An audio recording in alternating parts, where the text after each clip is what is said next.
Welcome to the Broclomis podcast. It's your boy Dani. Today we have a very special guest. We go all the way back to freshman year of college. It's Mr. Collins. How are you, bro? Hey. How are you? Nice to be on here. AKA African drug lord. Dude, this is crazy, man. Like, I don't think, other than like Tyler and a few like Israel, that I've hosted a podcast with one of the OC peeps. You know, especially it's like they're all from freshman year too. It's like Israel was from freshman year. But you came in late, right? You weren't there at the very beginning. You came in like the beginning of the spring semester, yeah. Yeah, I took a gap semester between high school and college, so I came in the spring around January, and went straight to Warlick. I think it was Warlick. Warlick Penitentiary. Warlick Hall. Yeah, it was pretty. I thought it was pretty cool that I met you there. For sure, man. No, dude. I was like, because when I got there in August, I was surprised by like how many international students were there, especially from like Rwanda. You know, there was a bunch of people that were there and that were in Warlick as well. It's like people that I got really close right on what was it called? On Your Wings? The On Your Wings, yeah. So you came I knew there were Rwandans there. Yeah, I knew there were Rwandans there. I just didn't know how many. But it seems like as time went on, they reduced, and now there's like almost none. Is it true? Didn't like the protocol end. Like, didn't OC have a protocol with Rwanda, with the Ministry of Education? And that ended, right? Yeah, so they used to send the very, very good students would get an opportunity to come to OC and other universities in the US. So that I think it ended maybe in like 2015 or 2016. So after that they kind of just reduced, and now it's just like private students who can come here. Gotcha. But yeah, man. I mean, Warlick Penitentiary. The reason we call that is like, you remember, like it's like the blue brick hallways. You know, really, but it was really cool. It was really cool that we got to get to know each other there. You were like the new kid, and me being an experienced guy with one semester's worth of experience. Yeah, exactly. But we were on the same floor. So that kind of helped too. Yeah, we were like, I actually remember the first time I think we met. I think we were, when was it? I think we met like in the calf, because that's where everyone met. And then later on, I discovered that we were like next to each other. Like our rooms were like next to each other, and then like you would come and wake me up to go play soccer. Was it next to each other? I thought because mine was really at the end. So the edge of the. Yeah, mine was like the second. So like, gotcha. Okay. At the very end, there was you. Yeah, and then if the next, you weren't across the hall, you were just like adjacent, I guess. Yeah, exactly. Yeah. Just a little ways further. You live next to the bathrooms. Yeah. And the emergency exit, which came in handy. Yeah, sometimes it would come in handy, especially in spring break when we didn't have like keys or like the key, to get out and to come back in. Yes. You had to improvise. Yeah. I remember those days. So for the people listening, we international students, most of us, our option in the spring break was, stay in the hall in the dorm, because don't really have anywhere else to go, right? So like, no, we didn't. Especially freshman year, you don't really know anyone, so you just gotta stay in one place. Yeah, but it was hard also because of we already had very like strict curfew rules, and like you remember how you had I don't even remember what time you had to be in the hall or anything, but it was midnight. Like yeah, and you couldn't like bring girls, which was lame as fuck, but except on open night, who cares?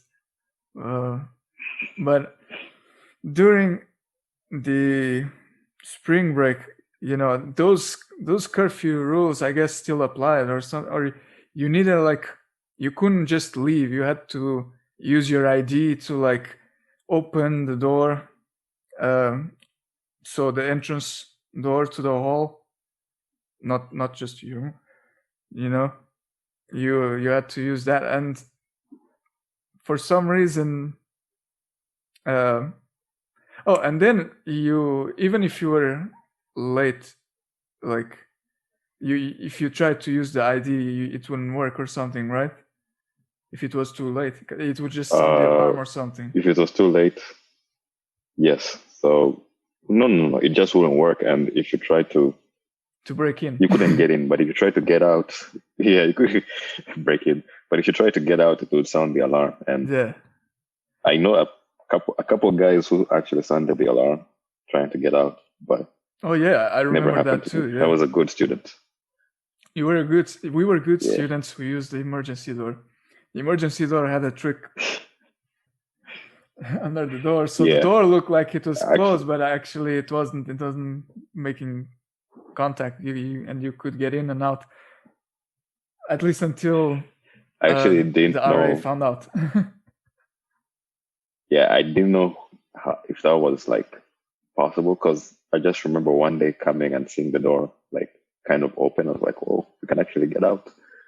I don't know who came up with the idea, but whoever it is, thank you. Yeah, I think Was it you, Daniel? No, dude, I'm not that smart. It's probably some engineering roommate of mine. Not to put anyone on blast, but it had like its upsides, because when you're an international student, it's like your first time in America. Not even, it wasn't my first time in America, but it was my first time being alone. So right, like I had too much independence. You can just imagine. Like I have very traditional parents, so if I never had to like go anywhere unless I asked someone or someone was with me. So for the first time, I could like just do whatever I wanted, and I was like, wow, life is amazing. Yeah, you just, so yeah. I hear you, man. It would be too much at once. Yeah, like we would go. So we would spend the nights on like on queue or some shit. Yeah, we probably would have never graduated. We would have delayed graduation by like a semester if we had like all that independence all at once. Right. Yeah, I guess that was kind of the reasoning behind it too, for them to make it that way. But it was a little weird. Yeah, it's like you had to be in the curfew. It's like elementary school or something. But it makes sense. But yeah, so yeah, you used to come by, play some Call of Duty, eat some ramen, some instant ramen. Oh man, those were the best. Those were the best evenings, the best days when I would come and play Call of Duty. Nuketown. Nuketown. That's right. Yeah, man. And then you then went. Yeah. Were you ever? Incidentally, I only stayed in Warlick for 1 semester, and then I went to Wilson. So I actually only had like 1 semester of curfew. Wouldn't they like go check on Wilson as well? They went, right? Yeah, but I mean, after they check, there's like from Wilson, if you just walk outside, there's nothing stopping you. Yeah. I'm not saying I did break curfew, but well, me never. I never did that. Yeah. Wilson. Yeah, that was a cool one too. Yeah, you had the physical keys actually, wasn't the ID thing. Yeah. So in some ways it made things a lot easier too. It would be the only thing that would suck. Stay indoors. Stay indoors. Yeah, right. We're not saying that you should leave the perimeter, but if you do, don't forget your keys. That was the worst thing, man. It's like, because with the IDs, it was not so bad. It's the physical keys, that was a big hassle. That never happened to me. But I heard if you lost your keys, because it's like your roommates better be awake, otherwise you're staying out in the cold. Yeah, you couldn't like close the door. Just you would have to like put something, but keep it from. Actually, one of my friends lived like the entire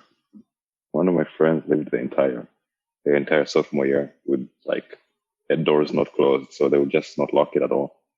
You just walk in and out whenever you want, kind of to get around the not forgetting. So they would just leave their keys in the room and just not lock the door at all. Right. I mean, I guess it was kind of safe. You could do that. Yeah, I mean, it's Oklahoma, Christian. It's not like, I don't know, SoCal. Baltimore. yeah, it's not Harlem, for sure. But it's, I mean, I get it. They must be Canadians or something. But yeah, it's just crazy, man. Like for me, I wasn't used at all to that dorm life, that residence life, at OC. So yeah, it was weird, but it was fun. Like you weren't ever alone. Does that make sense? Yeah, that's true. Unless you had no roommates whatsoever. Oh man, actually, for like 3 years, I didn't have roommates, so it was so weird. Actually, I kind of liked it. After Wilson, I think I went to the where did I go? I went to U House. Yeah. Yeah, right. So in U House, I didn't have a roommate. Yeah, so that was the place. U House, I didn't have a roommate. Yeah. That was the place. If you wanted to be alone without someone pestering you, U House was the place to be in. But yeah, then I went to the apartments at Phase 6. I also had no roommates there. It was a good last few years. No roommates there either. Damn. Oh man, that's crazy. I don't know. Maybe the system like favored me or something. Yeah. That's the vibe that I'm getting. It's like, yeah, you were the chosen one to be singled out, and just you're over there, kind of thing. Yeah, I know people who like would not get a roommate for like 1 semester, and then the next semester they get a roommate, or some people, like I said, the roommate moves out and then they're like alone for the rest of the year. But I don't know anyone who's not had a roommate for like 3 years. Yeah, you probably broke a record right there. Not gonna lie. I always had like at least one, but yeah, I bet that was a lot more peaceful. I mean, kind of, because now your friends realize you have like no roommates, so they just keep coming over and like doing all their right. shenanigans at your place. Gotcha. You're since you have no roommates, the people that have roommates don't want to like bring their friends over because it's gonna be loud and whatever. They take your they go to your place, so because they know go and That's be right. themselves. That's right. Yeah, I remember. Yeah, I remember. Like towards the end, like senior year and stuff, for me. Like we would like go to those people that did not have roommates, or that the roommates were people that we knew. I remember. Don't want to mention names, but my downstairs neighbor had no roommates for like 1 year also, or a semester, and I always saw you over there. You and some other people.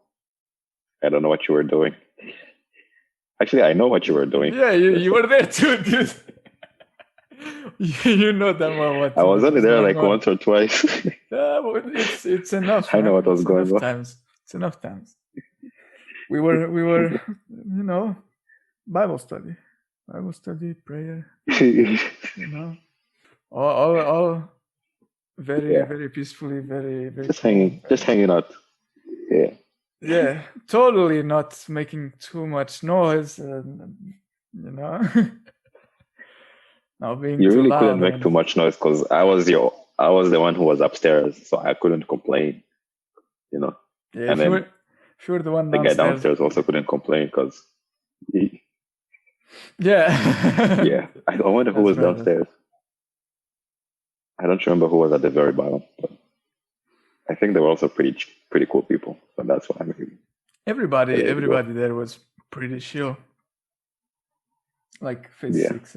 I mean, if you were in the apartment, you were cool. You were chill for the most part. But yeah, dude, it's crazy, man. Like, why OC though? Like for you, for me it was it's because of the program mostly. Because there wasn't really anything like it here in Portugal that was like about gaming and making games and stuff. But for you, like, you went into accounting. Did you start as accounting or? Yeah, so for me it's actually kind of an interesting story. I was already living in New York City before I came to Aussie. So you already knew I had already kind of, I came like in, I only heard of it like in stories because I didn't know there was like an actual Oklahoma. Tales and legends. Like what? Oklahoma? Because when you watch movies, you only see like Hollywood and Manhattan, New York City, see Miami, Florida, right. Detroit. You don't really hear about them like the mid-America. You don't hear about it that much, except maybe Texas. Everyone has heard of Texas. Right. So I was in New York City, and I had a friend here who was like, "Hey man, you should come and study here since you graduated high school. Just come study here. There's a couple of people over here." So I was like, "Why not?" I was going to go to University of Buffalo, the State University of New York in Buffalo. So cold. I came to Aussie. Yeah, it was pretty cold. So I came to Aussie and I studied in accounting because my parents were like, accounting is the way to go. But then, of course, 3 years in, I saw that some people were doing computer science, and I was like, let me try that. So I tried computer science, and it's actually what I ended up graduating in. It was much better, in my opinion. Yeah. Yes. Yeah. Either one makes money, I'm sure. Oh, it was definitely easier. It was definitely easier finding a job after school, because accounting, you kind of like can't do much with it unless you have a CPA, and the CPA requires like extra hours of studying, and you have to take the exam and all that. But if you just want to be like a software engineer, you just have to know like the basics, and then you can start at the entry level and then make your way up. So Well, that's kind of the route I went with. What was the basics for you? It's like C++, JavaScript. The basics were we started out with intro to programming, of course. We did C++, and then we did a bit more advanced programming classes like object-oriented programming, and then data structures and algorithms, which was probably the most valuable class in computer science that I took, because that's like everywhere you go, they use data structures and algorithms. Like, you have to know it. There's no way around it. And then I took some pretty interesting classes as well. I took AI, which was pretty nice. I tried machine learning, but that was a bit tough. And then I took machine learning, but I thought I would run out of time because I need to graduate quickly. So I kind of did everything like very quickly because I needed to graduate. I was running out of tuition money. I feel it. Yeah, so my final semester I took it's a class called software engineering, where you like make a program for some company that comes to school, and then they give you advice and they review it and everything. So that was also a pretty valuable class. But yeah, after that I applied many jobs. Got some, lost some. In the end, got some. I ended up moving from Oklahoma like to. Are you talking about jobs? Yeah, jobs. Like you pass some interviews, you don't pass other interviews. Gotcha. Yeah. That's actually something that I want to get. That's the way it is. Yeah. Yeah, and then I ended up moving out of Oklahoma when I finally got a job. Yeah. You're now in Ohio, right? That's right. Yeah. Ohio. Yeah, I know people from Ohio. Every year, it's a cool state. A lot cooler than Oklahoma, for sure. Oh, it snows a lot. Incidentally, when it snows, it doesn't get as cold. Oklahoma gets pretty cold because there's a lot of wind. That's true. In Ohio, it snows a lot. So. Yeah. Oh yeah, it's Oklahoma. It was so windy. The first time I got there, it was so windy. I actually couldn't believe some place could be so windy because it was kind of like pushing me. When the wind blows and it kind of pushes you a bit. That was pretty strange to feel. Yeah, but that's weird because like you came like at the beginning of the year, right? 2014. Yeah, almost during tornado season. Yeah, I came in the summer, and the weather was, it was lovely. The weather was just. Oh man, that summer heat was crazy. Yeah, it was hot. It was hot, but it was like, it held for so long that year. That year it was like November, and it was still like 70s, high 70s, but yeah, and sunny and everything.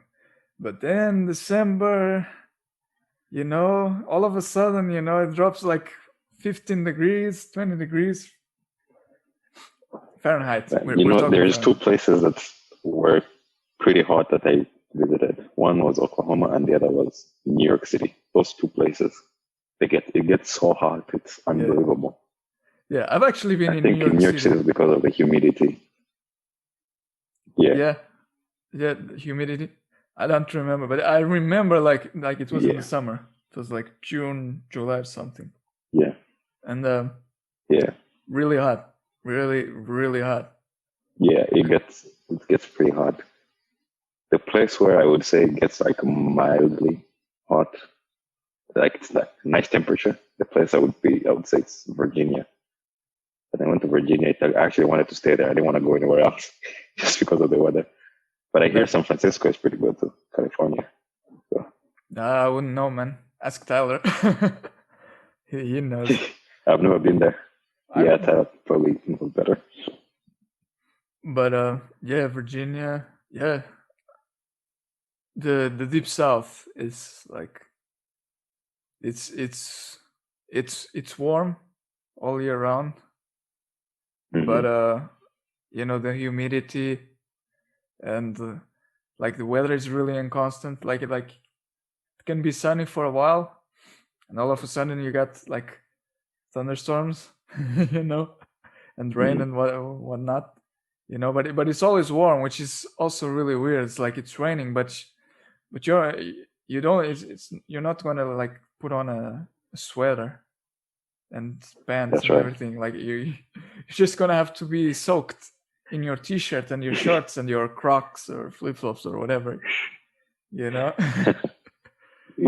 But I guess that's why it's the nursing home of America, Florida. And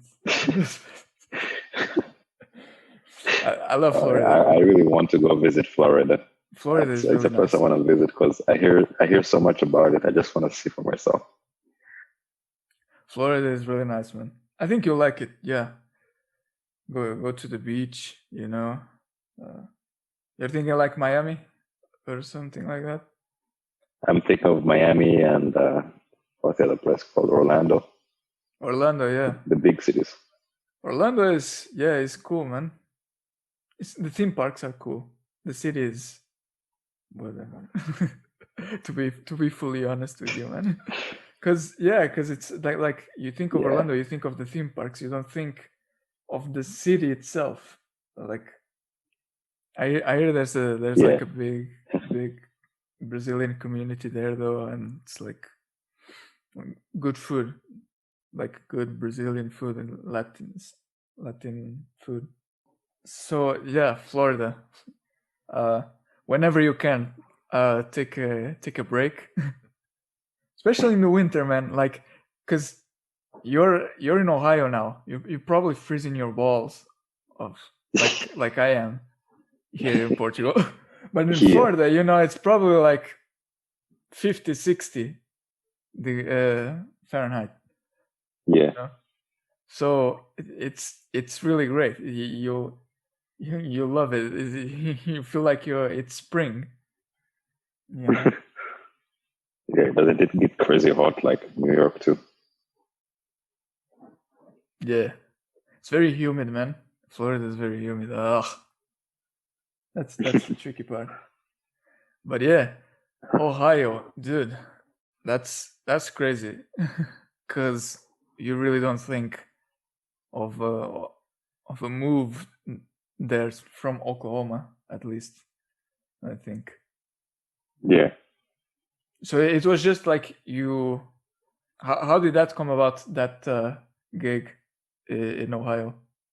Oh, it's not like a gig. It's like a full-time job, actually. You know what I So meant? it's Like yeah. I actually meant like yeah. So I was yeah. I was so when you're an international student, you have to apply for a work permit. So like at first I got like a couple of jobs first in Oklahoma, but the work permit was still processing, so I couldn't go to them. And by the time my work permit came, I had started applying outside of the state. So a chance that I applied to where I work right now. I saw an ad about them. I looked into like the company and how they are, and I really liked what I saw. So I applied, and they called me, and we talked for a little bit, and I guess they liked me too because they called me a second time for an interview.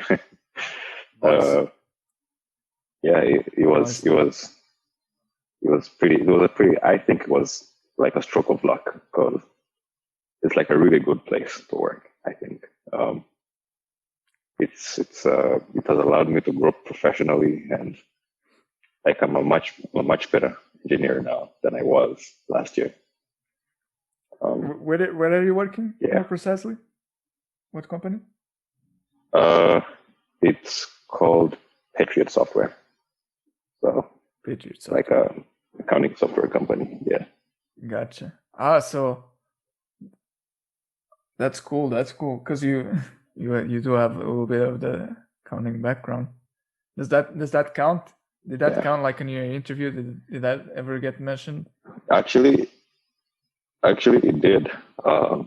It's I barely use it in what I do, but it kind of did count a bit in the interview process. Right. Yeah, yeah. Mhm. Every bit counts, right? Maybe that's the thing that. That's right. I don't know. Maybe it worked in your favor compared to other people who did not have that background. Yeah. Yeah, the accounting background definitely helped, but I really don't know if I can call it an accounting background because, like I said, I can't practice accounting because you need a CPA to do that. I can only know stuff about accounting, debits and credits and all that kind of stuff. Right, but then the job is not accounting. Like you not know, at all. Some of what an accounting needs to know, but yeah, I guess you could say that. Yeah. And that's probably like what they're looking for is more like you do understand what type of work we do, as opposed to you can do the work that we do. Does that make sense? Yeah, that makes sense. Sorry, my TV went on. you know how like Netflix say that you're still watching, and then just goes on. Gotcha. Yeah, so no problem. Yeah, so the knowing some accounting definitely helps, especially when you're working on something and you're like, I know how this is supposed to work on paper. Now I just have to like make the software do the same thing. But usually we have like product managers and that kind of stuff that who know probably more than I do about this kind of stuff. So they do the directing and people like me just implement. Gotcha.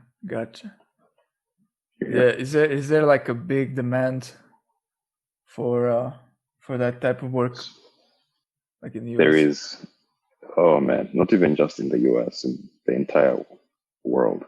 There's a huge demand, and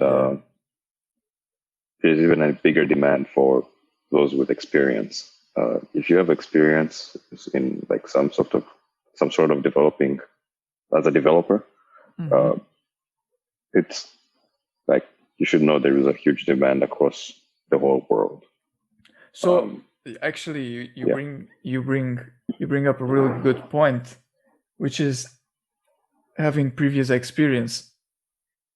Like what previous experience did you have that allowed you to get this job, or was it like is it this job that is giving you that experience, that first time experience that you need?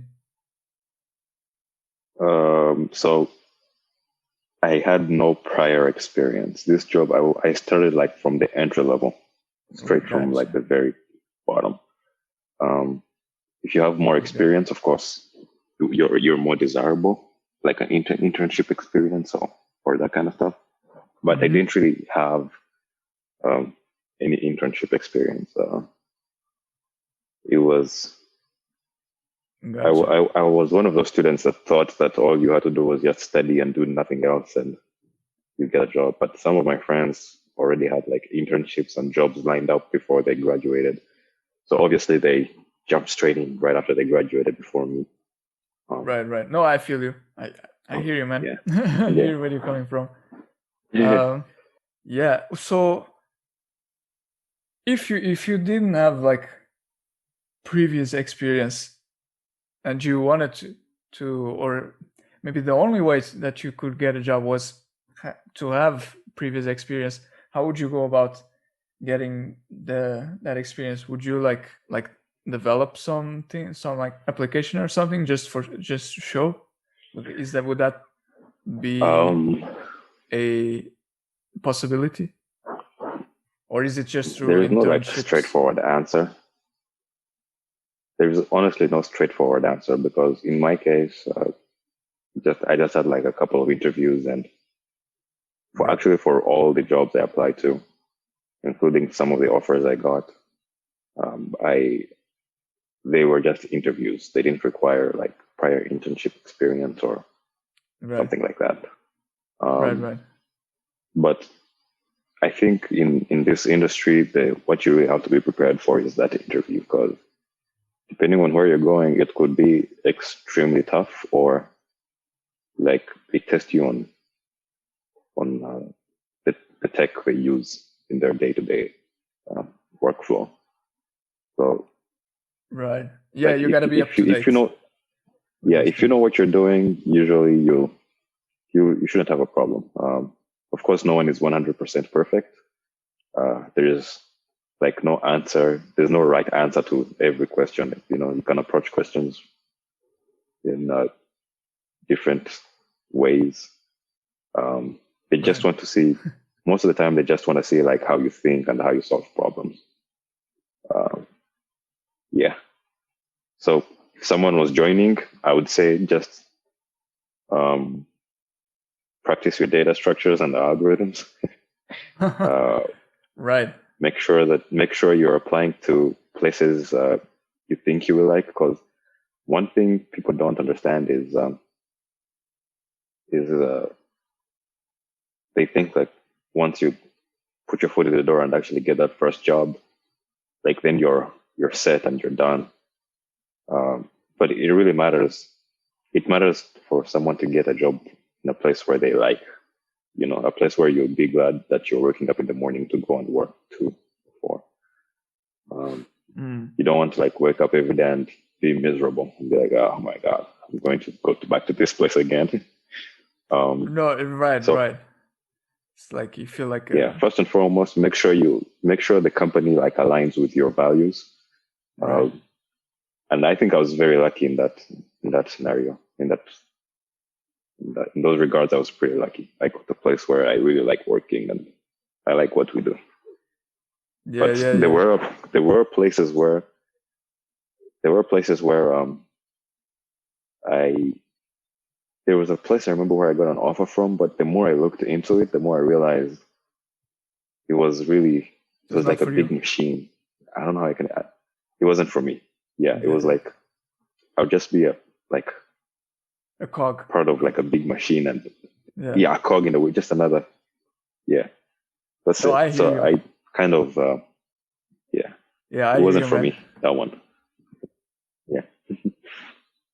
Right. Yeah, I think that's actually, I think we're touching on really good points here, man. Because that is like one thing, especially now with the pandemic and everything, people are just, trying to get a job. Doesn't matter what, it's like SOS, just, you got to get something in order to, just survive. And I think it's important to bear in mind that that it's the workplace, the environment, and the mission and the type of work that you do, like it should be aligned with who you are and what you want to do.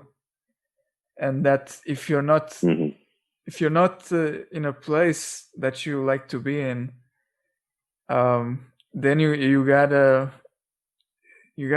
treat it as a temporary thing. I mean, don't like how would you say it? Don't just let yourself go, and that's right. And just putting in the work, just do enough to stay there and to keep things running. I think we sometimes kind of fall prey to that kind of way of thinking. Because that's not bringing you, personal fulfillment and realization of your. That's right. I think it's really important. It also gives you long-term goals, right? Like, because you're not stuck in something that that you don't want to do. You're like, this is a step in a career that you want to forge and be happy in. Like, it starts with something that right. it starts in a place where you want to be in, and hopefully it will end in a place that you also want to be in, and it's something that you want to be a part of, a team or a mission, or it's something that you identify That's correct. with. That's Preach. right. No, but That is very right. Yeah. I think we're making really good points here, man. I don't know how long we've gone for, but I think that was really one of the things that I wanted to touch on. Is like, because everybody's got kind of their own experience of finding work after college, right? That's great. Yep. You went through that, and fortunately found something that you were happy with, and you're in a place now that you're happy with, are happy of being a part of. That's right. Me, I went through a very unconventional route, I guess, of working in the family business and doing marketing internships and apprentices, going to like a field of work that coming out of college I didn't think I was going for, but it ended up being that way. And I too am really happy with what I'm doing right now and where I'm at right now. And I think it's like working with the label machine and being a part of their team, and like it's fulfilling, and you feel like you're being like a constructive part of like the business growth, and you get the chance to do a lot of in my I'm forgetting English, man, help me out. In my position, like I actually have a lot of autonomy to like handle things kind of like the way to the best of my ability and like my own intuition kind of thing. And it's all been a really great experience, and it's like a stepping stone. Like I can see it as a stepping stone to other great things, whether it's still with the label machine or just like as a career kind of thing. I see it as being a very valuable foundational kind of place for other great things. And in the last episode, I don't know if you watched that. Of course you watched that, right? Of course I watched Brooklyn Homies. Of course. But we had Tyler's old friend and mentor, Mr. Albert Kian. I hope I'm saying his name right. Otherwise, I'm really sorry, Albert. But like he's the founder of Albert's List, this huge networking group spread all across the US, and content marketer at Oracle.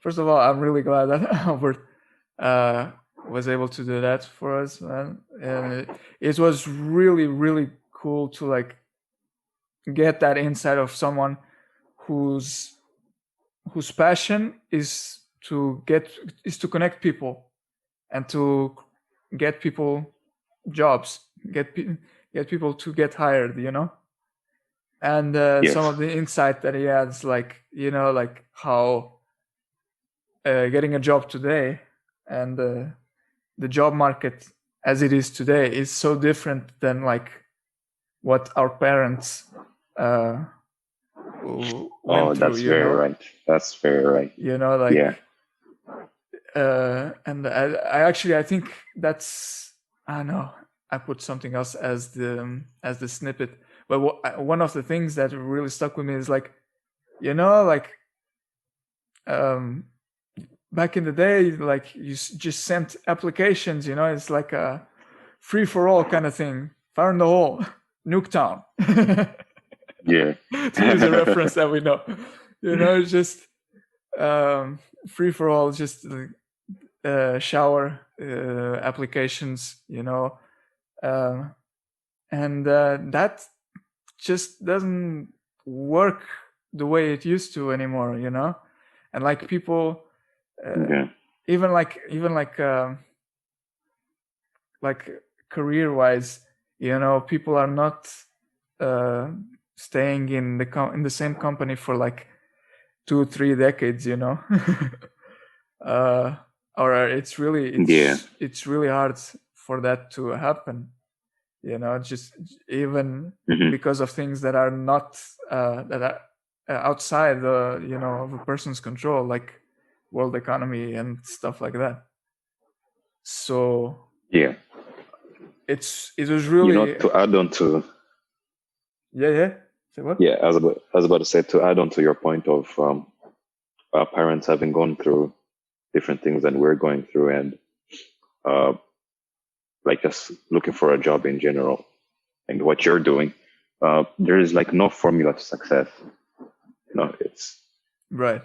you just have to do what you have to do, and as long as you're a person who executes and gets things done, it doesn't matter where you are, especially as the world is becoming more and more integrated every day. It is easier to start a business in Nicaragua now than it was like 10 years ago. So as the world becomes more integrated, like just expand your horizons. For example, if you're someone who's in Oklahoma, like don't just look for a job in Oklahoma. Just expand to other states. If you're in the United States and I guess you have a lot of experience, expand to Europe and other places, because you never know. You may end up, not only doing much better for yourself, but changing someone else's life. And you might find better opportunities as well. If you like. Yeah, and yeah, and as if you can like find ways you can change people's lives, man, then you will have really done something. Because what's the point of like working for 50, 60 years and then what? Then just sitting on your, you may have some money, but that's about it. Nothing else that's going on. But if you can like help someone, or go to a place where take like your skills that you learned from one place and you take them to somewhere else and help other people like move up, then you would have really made change. That's what I would say. Yeah, I think I see what you're saying. Which, to be fair, it's not something that I usually think about, because I mean, it's like, because we're at that stage, man. It's like, okay, I need a job, like I need something, and I need to, like kind of build from there. But it's always like me. It sounds awful to say it like this, but it's like it's not exactly the right time. It doesn't feel like the right time to be thinking, to be picky. That's what I'm trying to get at, to be like. No, I totally get what you mean. But you're right. I mean, right now, of course, it's you have to build yourself up. But as soon as you build yourself up, what I meant to say was build also people around you.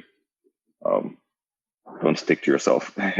Right, and taking like each opportunity that you get, like to while you're building yourself up, you're building also the other people around you, building up the other people around you. Because they would. Oh, there was a quote, man. But I forgot. I forgot how it goes. It's like the hands that you shake on your way up are the asses you kiss on your way down, or something like that. You know, but it's you get the idea, you get the gist of it. It's like you people are important. The people around you are important, and you shouldn't like drag them down, or you shouldn't just belittle them or think of them as as not being there. You know, they can be very powerful allies and contacts, friends. You know, in the professional world and personal world as well. And besides, if you're in a pinch someday, if you find yourself in need, you know, it's good to know them. It's good to have that sort of relationship, you know. So